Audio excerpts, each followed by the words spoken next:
President Donald Trump has issued an executive order causing a stir both domestically and internationally. The order has been met with mixed reactions from various groups and individuals. The order prohibits the display of certain flags at U.S. government buildings worldwide, including embassies and consulates. This includes a wide range of flags that have been used to represent different movements and causes.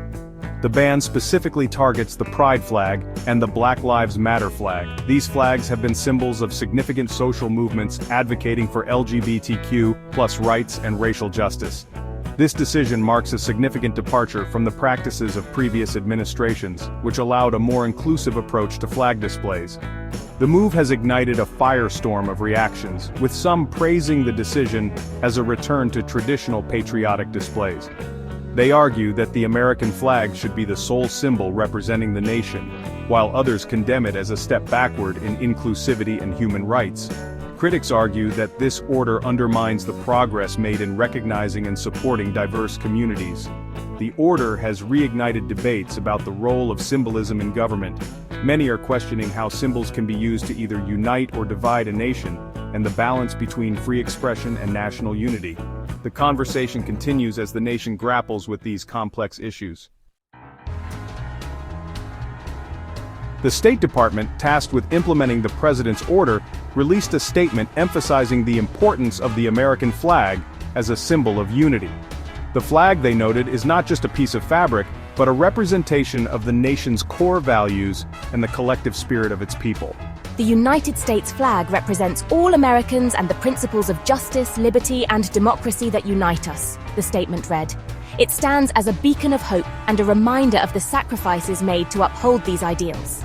The statement further clarified that the only flags permitted to be flown alongside the U.S. flag are the POW/MIA flag, which honors prisoners of war and those missing in action, and the wrongful detainees flag, which represents those unjustly detained abroad. These exceptions, the statement argued, honor the sacrifices made by American service members and citizens abroad.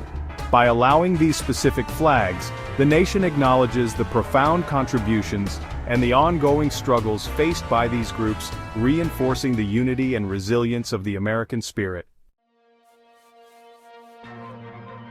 This recent order echoes a previous attempt by Republicans to pass the Old Glory Only Act in 2021.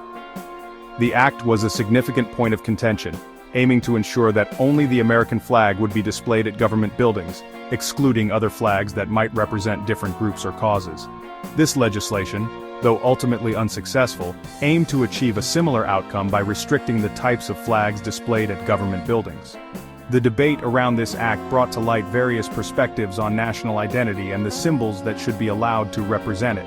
The Biden administration, in a spending bill agreement, had previously conceded to a similar provision, but with the intention of repealing it later.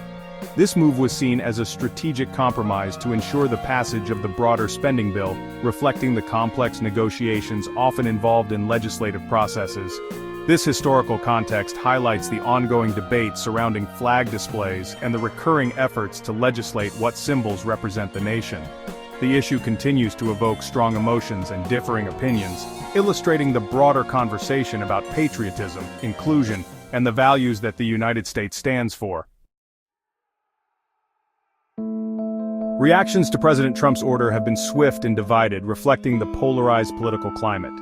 Republican Representative Marjorie Taylor Greene took to social media to celebrate the move, calling it a victory for patriotism.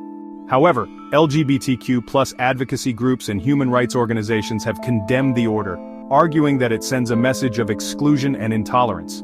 The order, they argue, undermines the progress made in recent years towards greater inclusivity and recognition of marginalized communities.